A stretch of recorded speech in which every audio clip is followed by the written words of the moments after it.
Hello student, welcome to A2S academy. A2S academy के online platform पे मैं Jamal sir आपके साथ सेल चैप्टर का एक इम्पॉर्टेंट सेल ऑर्गेन क्लोरोप्लास्ट पे डिस्कस करने चल रहे हैं।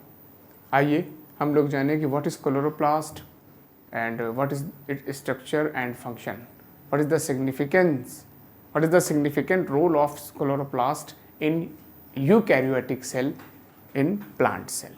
राइट, आपको मैं बता दूं कि क्लोरोप्लास्ट एक ऐसा सेल ऑर्गेन है जो यूकैरियोटिक सेल के सिर्फ प्लांट सेल में है, नॉट इन एनिमल सेल। ठीक, दूसरा मैं 3-4 इंपॉर्टेंट पॉइंट आपको इसमें नोट कर रहा हूं जिसकी वजह से इसका निकनेम है, जिसकी वजह से ये डबल मेम्ब्रेनस है, जिसकी वजह से इसका खुद का डीएनए है। तो आइए जाने about chloroplast. Number 1, discovered bye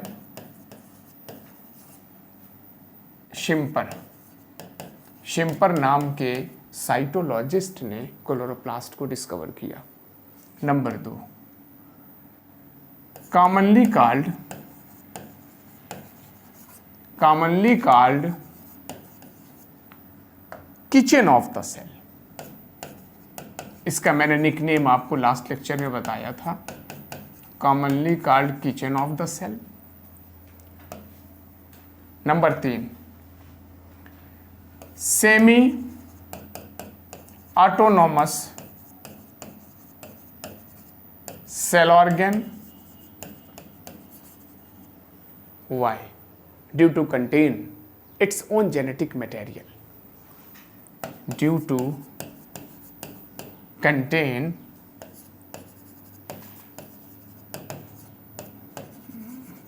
its own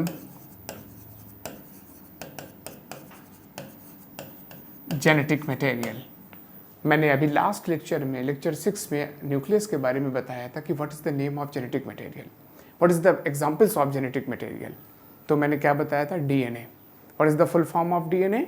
deoxyribonucleic acid. आप ब्रैकेट में लिख दीजिए DNA. DNA act as a genetic material जिसका सेंटर ऑफ ओरिजिन न्यूक्लियस था, लेकिन क्लोरोप्लास्ट में भी उसका खुद का डीएनए पाया जा रहा है। क्लोरोप्लास्ट एक डबल मेम्ब्रेनस सेल ऑर्गेनेल है। जब डबल मेम्ब्रेनस सेल ऑर्गेनेल है तो उसके पास खुद का डीएनए है, इस वजह से इसको सेमी ऑटोनोमस सेल ऑर्गेन बोलते हैं। राइट, ये बेसिक मैंने आपको बता दिया। Chloroplast commonly called site of photosynthesis because chloroplast जो फोटोसिंथेसिस का मैकेनिज्म्स करता है उसमें लाइट रिएक्शन और डार्क रिएक्शन दोनों होती हैं। तो वो जो लाइट और डार्क रिएक्शन होती हैं वो क्लोरोप्लास्ट का जो functional organ stroma and grana है उन दोनों के अंदर क्लोरोप्लास्ट फोटोसिंथेसिस की ये दोनों प्रोसेस होती हैं, light reaction and dark reaction. और जब लाइट और डार्क रिएक्शन होती है तो वो फोटोसिंथेसिस कंप्लीट होती है, जिसके लिए रिस्पॉन्सिबल होता है हमारे यूकैरियोटिक सेल में प्लांट सेल का ये बहुत important cell organ, that is chloroplast. Chloro means green, plast का मतलब plastids. Plastids is the short form, plast is the short form of plastids. और प्लास्टिड्स वो सेल ऑर्गेनेल्स हैं जो प्लांट सेल में पाए जा रहे हैं, जिनके 3 पार्ट हैं, क्लोरोप्लास्ट, क्रोमोप्लास्ट, ल्यूकोप्लास्ट। क्लोरोप्लास्ट सबसे बड़ा है, जिसको जो ग्रीन प्लास्टिड्स है, इससे छोटा कलर्ड प्लास्टिड्स है, इससे छोटा कलरलेस प्लास्टिड्स है। लेकिन ग्रीन प्लास्टिड्स जो हैं वो रिस्पॉन्सिबल हैं फॉर फोटोसिंथेसिस। ये मेसोफिल सेल्स में पाया जाता है जिसको फोटोसिंथेटिक सेल्स कहते हैं। राइट, ये मैंने बेसिक आपको बता दिया और जो मैंने अभी ओरली बताया आप इसको नोट करके लर्न कर लीजिए। ये बेसिक कॉन्सेप्ट है अबाउट क्लोरोप्लास्ट। राइट, अब हम इसके स्ट्रक्चर के बारे में बात करेंगे। आइए स्ट्रक्चर देखें और ये समझें कि ये फोटोसिंथेसिस के लिए किस तरीके से यूजफुल है, क्यों फोटोसिंथेसिस का मैकेनिज्म, लाइट और डार्क रिएक्शन इसके अंदर डिपेंड है। आइए जाने स्ट्रक्चर ऑफ क्लोरोप्लास्ट।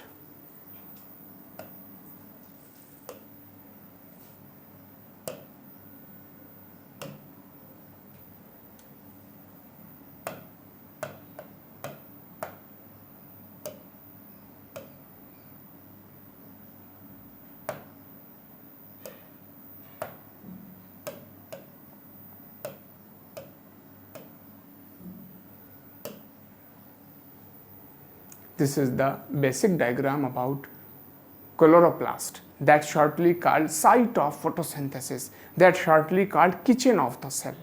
सेल का कोई अगर किचन है तो उसका एक important cell organ which is semi autonomous in nature, that is chloroplast, क्योंकि क्लोरोप्लास्ट के अंदर फोटोसिंथेसिस की प्रोसेस कंप्लीट होती है by using two pillars, light reaction and dark reaction. क्यों? क्योंकि स्ट्रोमा एंड ग्रेना ये दो क्लोरोप्लास्ट की वो फंक्शनल पार्ट्स हैं जिसके अंदर लाइट और डार्क रिएक्शन कंप्लीट होकर फोटोसिंथेसिस को मैनेज करती है। तो आइए स्टूडेंट जाने अबाउट स्ट्रक्चर अबाउट क्लोरोप्लास्ट। इसमें से कोई सा भी आप स्ट्रक्चर्स उठा सकते हैं। ये बेसिक डायग्राम है about chloroplast. Ultra structure of chloroplast, outer membrane है। ये कौन सी मेम्ब्रेन है? आउटर मेम्ब्रेन है। ठीक इसके नीचे ये जो पतली सी मेम्ब्रेन आप देख रहे हैं ये इनर मेम्ब्रेन है। तो इसकी कितनी मेम्ब्रेन हो गई? 2। ये डबल मेम्ब्रेनस हो गया। एक बात तो ये क्लियर हो गई। ठीक, उसके बाद इस पे इन्होंने डीएनए का नहीं शो कर रहे हैं, इनका यहां पे एक डीएनए है, राइट।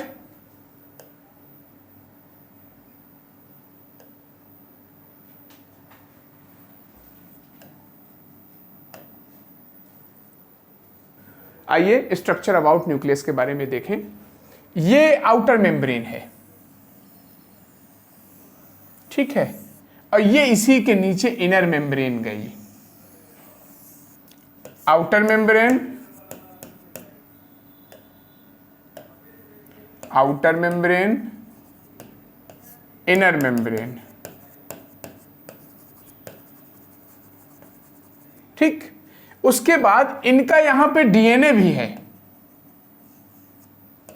इनका यहां पे डीएनए है, इस वजह से ये सेमी ऑटोनोमस कहलाए जा रहे हैं क्योंकि इनके पास इनका खुद का जेनेटिक मटेरियल है। और याद रखिएगा ये प्लांट सेल में है, नॉट इन एनिमल सेल। बहुत ध्यान रखिएगा क्लोरोप्लास्ट के बारे में। स्ट्रोमा, इनको स्ट्रोमा भी कहते हैं, एक्वस फ्लूइड है ये, यहां पे आए, ठीक है। ग्रेना ये ढूंढे कहां है? ग्रेनम, ग्रेनम और grana, stack of thylakoids, thylakoids membrane के स्टैक्स हैं। तो ये ग्रेनम और ये स्ट्रोमा, ठीक है। ये लाइट रिएक्शन और ये डार्क रिएक्शन। लाइट रिएक्शन और डार्क रिएक्शन नहीं होगी तो फोटोसिंथेसिस नहीं होगी, और फोटोसिंथेसिस नहीं होगी तो chloroplast kitchen of the cell नहीं होगा। प्लांट्स को एनर्जी नहीं मिलेगी, वो रेस्पायर नहीं कर पाएगा जब तक कि उसको कोई फूड मटेरियल्स नहीं मिलेगा। इसी वजह से प्लांट्स ऑटोट्रॉप्स हैं due to perform photosynthesis, right. Thylakoid membrane से जुड़े हुए stroma and grana dark reaction और लाइट रिएक्शंस परफॉर्म कर रहे हैं। आउटर मेम्ब्रेन, इनर मेम्ब्रेन, जो कि मैंने अभी आपको बताया, इस वजह से डबल मेम्ब्रेनस, सेमी ऑटोनोमस है, खुद का डीएनए है, और ये थाइलेकॉइड मेम्ब्रेन्स, ये क्वाइंस लाइक स्ट्रक्चर्स ऐसे जा रही है। ये इस तरीके का थाइलेकॉइड मिलेगा, और ये इसके ऊपर लैमेला, ठीक है, लैमेला।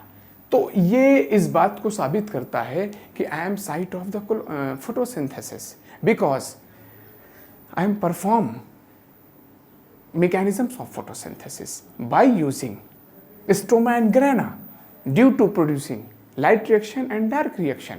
तो बच्चों आपसे कोई भी पूछे कि उस सेल ऑर्गन्स का नाम बताइए जो फोटोसिंथेसिस के लिए रिस्पॉन्सिबल है, तो नंबर 1 क्लोरोप्लास्ट, नंबर 2 कहाँ पाया जाता है? यूकैरियोटिक सेल की प्लांट सेल में, क्योंकि यूकैरियोटिक सेल 2 टाइप्स की, animal cell and plant cell. तो प्लांट सेल में क्लोरोप्लास्ट पाया जाता है। यूनिमेम्ब्रेनस है कि double membranous? Double membranous. Semi autonomous है कि नहीं है? क्यों है? क्योंकि उसका खुद का डीएनए है। डीएनए का फुल फॉर्म क्या है? Deoxyribonucleic acid.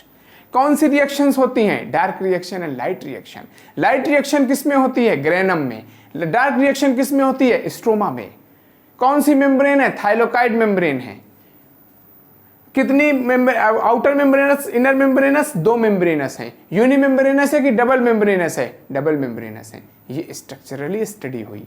फंक्शन ये फोटोसिंथेसिस के लिए रिस्पॉन्सिबल है, ये साइट ऑफ फोटोसिंथेसिस है, ये लाइट रिएक्शन और डार्क रिएक्शन को प्रोसीड कर रहा है, रेगुलेट कर रहा है। तो उम्मीद करता हूं कि आपको क्लोरोप्लास्ट का स्ट्रक्चर एंड फंक्शन समझ में आ गया। आप अपनी एनसीईआरटी और अदर रेफरेंस बुक से पढ़ें और उसको कमेंट्स बॉक्स में अपने डाउट्स लिखें और हमसे पूछते रहें। नेक्स्ट आइए हम लोग सेल ऑर्गन पे चलते हैं, structure and function of mitochondria. तो स्टूडेंट आप नेक्स्ट हेडिंग डालिए, structure and function of mitochondria.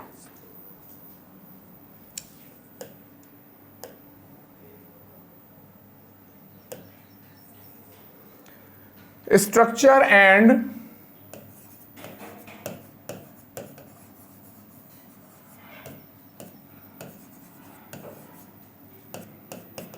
Function of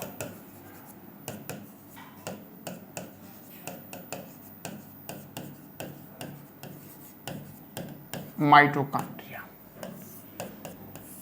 ठीक, about mitochondria,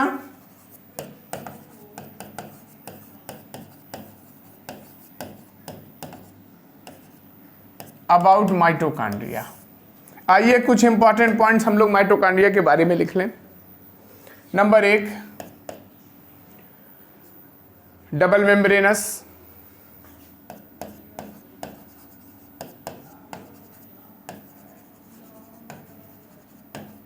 double membranous and semi autonomous. Number 2, it's contain on genetic material, right? It's contain on genetic material. Number 3, site of cellular respiration, aerobic respiration. याद रखना बेटे, aerobic respiration है ये, oxygen के presence में रहता है ये। Next, commonly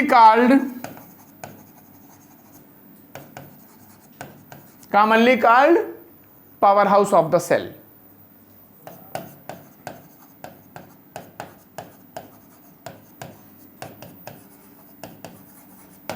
power house of the cell, double membranous है, power house of the cell कहा जा रहा है, इसका खुद का डीएनए है। Altmann, C Benda and Kolliker, 3 cytologist ने मिलकर इसके डिस्कवरी की। मैंने डिस्कवरी अबाउट सेल ऑर्गेनेल्स में इसका नाम बता दिया था। एनर्जी का प्रोड्यूसर है, और एनर्जी किस फॉर्म में प्रोड्यूस हो रही है? एडिनोसिन ट्राइफॉस्फेट, एटीपी के फॉर्म में। आप नेक्स्ट पॉइंट ऐड कर लीजिए, इट प्रोड्यूसेस एटीपी एनर्जी। इतना पॉइंट नोट करिए, नेक्स्ट पॉइंट फिर मैं नोट करवा रहा हूं।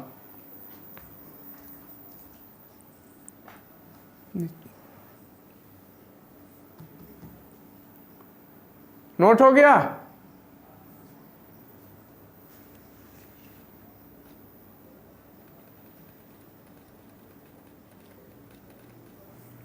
नेक्स्ट पॉइंट, इसी में आप नेक्स्ट पॉइंट नोट करें, it takes part in aerobic respiration during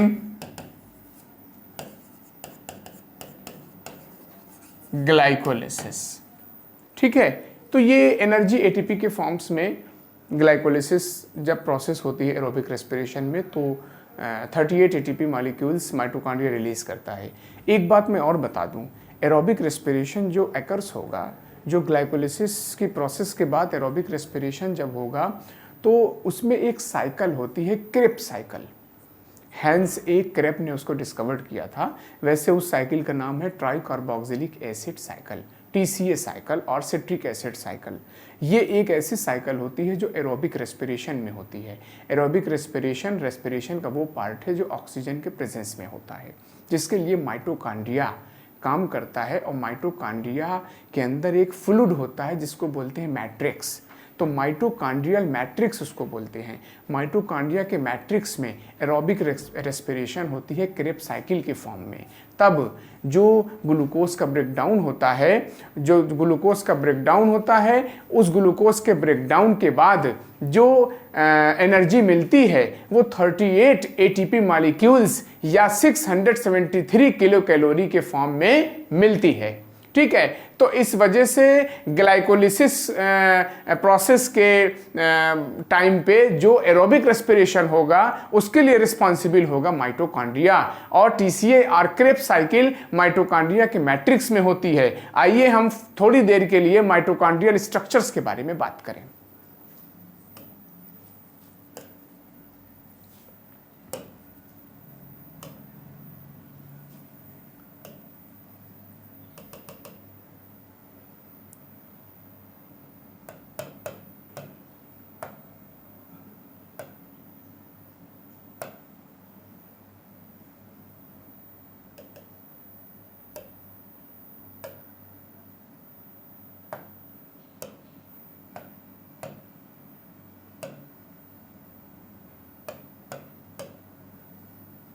Structure of mitochondria. Ultra structure of mitochondria, dear students, mitochondria have an inner and outer membrane. मैंने आपको बता दिया था डबल मेम्ब्रेनस है, with an intermediate space. इसके बीच में एक intermediate space होता है, with intermediate space cellular substance. Space between them. The outer membrane contains proteins known as porins. Porins is the name of protein which found in mitochondrial outer membrane. देखिए question यहीं पे arise हुआ कि name of the protein which found in mitochondrial outer membrane, that is porins. ये बेटा porins channel protein होते हैं जो एनर्जी को चैनल्स करने का काम करते हैं, इधर उधर ले जाने का, एनर्जी कैरियर का फॉर्म्स करते हैं, which allow movement of ions into and out of the mitochondria, जो मैंने अभी चैनल्स की बात कही, आयनिक मूवमेंट का काम करते हैं। The inner membrane contains variety of enzymes, 3000 enzymes है माइटोकॉन्ड्रिया में। The inner membrane contains variety of enzymes, बहुत एटीपेज उसमें बहुत इंपॉर्टेंट है क्योंकि एटीपी का एनर्जी का प्रोडक्शन होता है। तो इनर मेम्ब्रेन जो है वो एंजाइम्स कंटेन करेगी। Number 2 question. Number 1 question, outer membrane जो है वो क्या करेगी, वो चैनल प्रोटीन को निकालेगी, दैट इज पोरिन्स। 2 क्वेश्चंस बन गए। नंबर 3 क्वेश्चन, ये डबल मेम्ब्रेनस है, सेमी ऑटोनोमस है, क्यों? क्योंकि ये भी अपना खुद का डीएनए प्रोड्यूस करता है। नंबर 4 क्वेश्चन, ग्लाइकोलिसिस प्रोसेस में एरोबिक रेस्पिरेशन माइटोकॉन्ड्रिया के मैट्रिक्स में होती है, राइट? ये 4-5 क्वेश्चंस तो आपके फौरन सामने हैं। Number 5, cellular respiration, aerobic respiration का साइट कौन है? माइटोकॉन्ड्रिया। माइटोकॉन्ड्रिया में लोअर क्लासेस में क्या कहते हैं? Power house of the cell. इसको एटीपी का प्रोड्यूसर्स बोलते हैं, जनरेटर ऑफ एटीपी बोलते हैं। एटीपी क्या है? एटीपी एक एनर्जी है, इसको एनर्जी करेंसी के नाम से जानते हैं। Energy currency of the cell, that is adenosine triphosphate, shortly known as ATP. ATP कहां से प्रोड्यूस होती है? एटीपी माइटोकॉन्ड्रिया से प्रोड्यूस होती है। माइटोकॉन्ड्रिया के अंदर एरोबिक रेस्पिरेशन माइटोकॉन्ड्रिया के किस पार्ट से होती है? मैट्रिक्स से होती है, जिसको माइटोकॉन्ड्रियल मैट्रिक्स कहते हैं। माइटोकॉन्ड्रिया में कितनी मेम्ब्रेन्स हैं? माइटोकॉन्ड्रिया में 2 मेम्ब्रेन्स हैं, outer membrane, inner membrane. Mitochondria इस वजह से बाइटेगमिक होता है, डबल मेम्ब्रेनस होता है, इसके पास खुद का जेनेटिक मटेरियल, इस वजह से ये क्या है? सेमी ऑटोनोमस सेल ऑर्गेनेल्स है, राइट? माइटोकॉन्ड्रिया की आउटर मेम्ब्रेन क्या करती है? माइटोकॉन्ड्रिया की आउटर मेम्ब्रेन चैनल प्रोटीन्स निकालती है, जिसको पोरिन्स कहते हैं, जो आयंस का मूवमेंट कराती है। माइटोकॉन्ड्रिया के इनर मेम्ब्रेन क्या कराती है? माइटोकॉन्ड्रिया का इनर मेम्ब्रेन वेरियस टाइप्स के एंजाइम्स को प्रोड्यूस करती है, जो केमिकल रिएक्शन की रेट को इंक्रीज और डिक्रीज करते हैं, एज अ कैटलिस्ट का काम करते हैं। ये माइटोकॉन्ड्रिया का मैंने आपको morphological, anatomical and functional role बताया। आइए थोड़ा सा डायग्राम पे हम लोग डिस्कस कर लें। स्टूडेंट, जहां पे डाउट होगा फौरन आप हमें बताइए, स्पीड से चले तो कमेंट्स में स्लो कराइए। मेरा सिर्फ एक विजन है कि मेरे स्टूडेंट्स को समझ में आना चाहिए। आप एक दिन में एक टॉपिक पढ़ें, लेकिन उसका क्लियरेंस 100% कॉन्सेप्ट आपके अपने क्लास के लेवल पे, एनसीईआरटी रेफरेंस बुक लेवल पे जो है वो आपको बिल्कुल क्लियर होना चाहिए। एडिशनल इन्फॉर्मेशंस के लिए कोई भी आपको कमेंट्स लिखना हो, आप मेरे चैनल्स को सब्सक्राइब करें, बेल आइकॉन का बटन दबाएं और उसके बाद आप अपने क्वेश्चन ज़रूर पूछें। बेटे क्वेश्चंस आप पूछेंगे तो मैं समझूंगा कि आप वीडियो वॉच कर रहे हैं, उसको पढ़ रहे हैं, रेफरेंस बुक से मिला रहे हैं। अब जैसे माइटोकॉन्ड्रिया का लेक्चर आप मेरा सुने तो माइटोकॉन्ड्रिया के लेक्चर्स को एनसीईआरटी से कंपाइल करें, उसको टैली करें, उसके बाद टैली करने के बाद आप उसको मिलाइए और क्वेश्चन जितना हो सके अराइज कराइए। तो आइए हम स्ट्रक्चर्स थोड़ा सा समझ लें।